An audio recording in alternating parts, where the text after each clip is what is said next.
Definitivamente, la empresa fue un gran detalle sacrificado. Entre trabajo, guardias y estar con ella al 100% de mi tiempo libre, era imposible dedicarle tiempo a una empresa que está iniciando.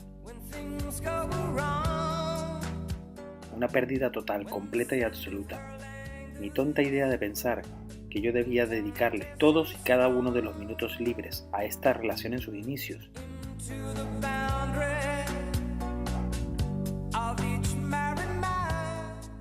Me llevaría al más inminente fracaso empresarial, con apenas un par de meses de haber llevado el proyecto a la realidad. El precio de ese primer proyecto empresarial, el dejar la empresa totalmente sola, hasta que sin tocarla, llegara a la bancarrota y cayera en la gravedad absoluta, fue económicamente muy caro. Muy caro. Tan caro que me quedé sin dinero. Tan caro que tuve que pedir un crédito al banco para pagarlo todo con los impuestos del Estado. Tan caro que además incluso tuve que pedir prestado dinero en plena Navidad para comprar regalos.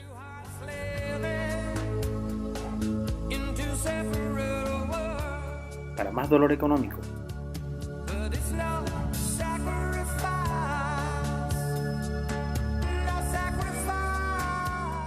un tiempo antes de darme cuenta de todo esto,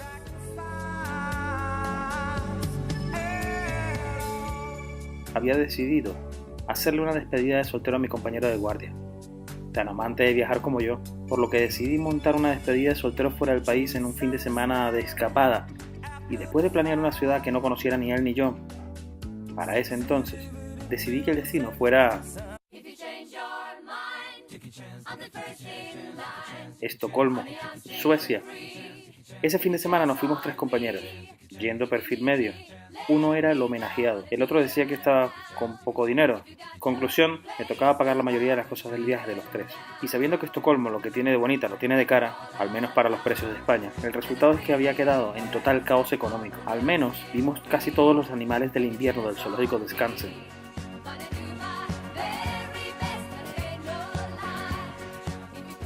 Y es verdad lo que dicen, que algunos tipos de ciervo tienen los cuernos peludos y calientes.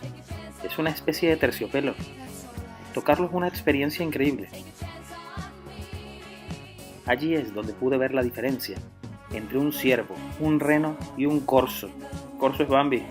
En fin, sí que hay diferencias, pero las ves solo cuando están cerca. Y cuando vienen las desgracias, nunca vienen solas.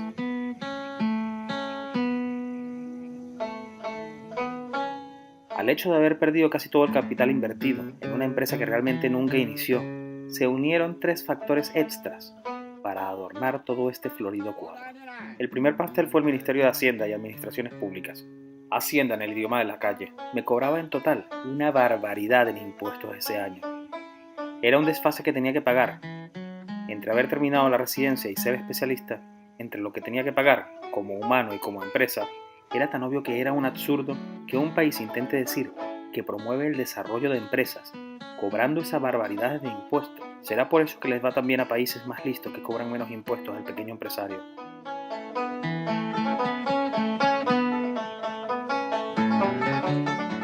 Cobran menos a las empresas en global, pero a mí, aquí, en España, me habían roto con los impuestos cobrados al cabo de un año.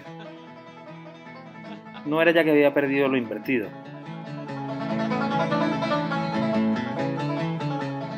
Es que ahora también me tocaba pagar parte de lo que no tenía.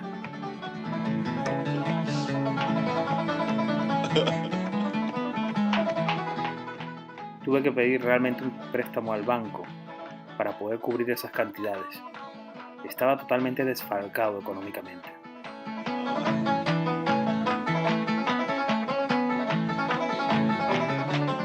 El extra 2, el segundo punto me devolvía en el piso de Valencia. Bien, el problema no era simplemente que no me habían pagado el último mes de renta, era que había dejado de pagar hace varios meses.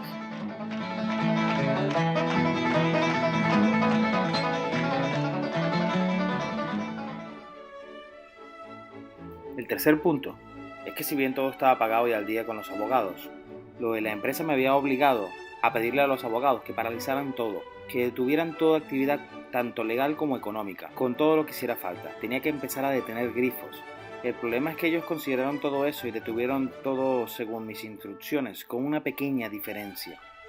Al cabo de unos meses, me llega una factura de ellos mismos, de la misma empresa de abogados, 1.200 euros de factura. Desde el día que paramos todo. Pero, decía yo, si no habíamos hecho absolutamente nada. Fui un día a pedir información y para no pelear con todo un bufete de abogados, me acuerdo que dije que de entrada pagaría como máximo la mitad y punto. Creo que ni siquiera di opción a mucho más. Me trajeron un documento para firmar y para resumir, apreté y estiré la única tarjeta de crédito que tenía para esa época, estirada hasta no tener ni siquiera 50 euros disponibles. Vaya puntería cuando se une todo.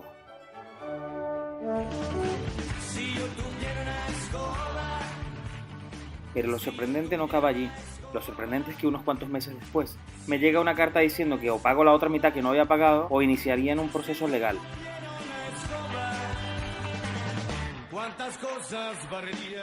Sinceramente, me encantaría tener en mi mano toda la carta que les escribí. Pero la escribí a mano. Habrían sido unas 10 páginas donde expliqué en resumidas cuentas que todo me parecía una barbaridad, una estafa. Querer cobrar 1.200 euros por exactamente no haber estado haciendo absolutamente nada al cabo de no sé cuántos meses.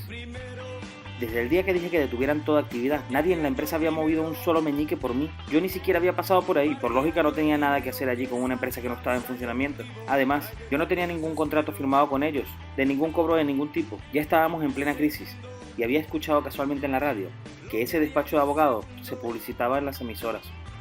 Barrería bien profundo, todas cuantas cosas sucias se ven por los bajos mundos. Por lo que les pregunté en la misma carta varias cosas. Si tenían los suficientes problemas de clientes como para pagar publicidad en la radio. ¿Cómo pretendían solucionar esto? Actuando de esas formas y maneras, cuando toda la ciudad se enterase de lo que estaban haciendo conmigo. ¿Cuántas cosas barrería? Les dije que yo consideraba que pagarle 600 euros a cambio de ningún trabajo, simplemente por mi moralidad, para al menos dejar las cosas saldadas en un solo pago, era para mí más que suficiente regalo. Y también les preguntaba sobre qué opinarían las radios de las emisoras cuando supieran que ese despacho trabajaba así, que cobraba sin hacer nada por el cliente. También les preguntaba sobre qué opinarían cuando enseñara el documento que me habían hecho firmar cuando pagué la mitad, firmado realmente posteriormente.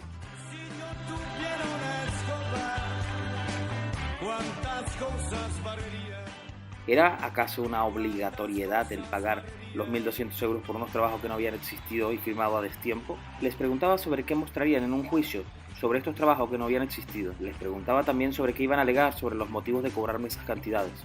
Y en definitiva, si yo tuviera una escoba,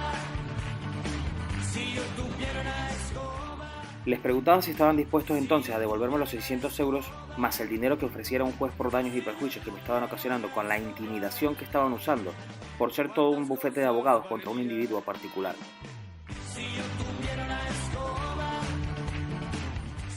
Firmé atentamente con mi nombre y puse como postdata que si querían saber hasta dónde yo era capaz, que averiguaran sobre el movimiento MIR.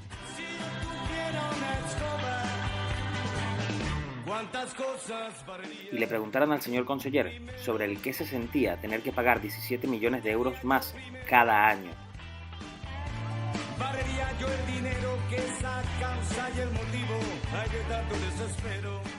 Metí la carta en el buzón de su empresa y nunca más supe nada más de ellos, incluso hoy. Pero también me habían exprimido. Barrería bien profundo, todas cuantas cosas sucias se ven por los bajos mundos. Si quieres seguir viajando, dale clic al siguiente destino.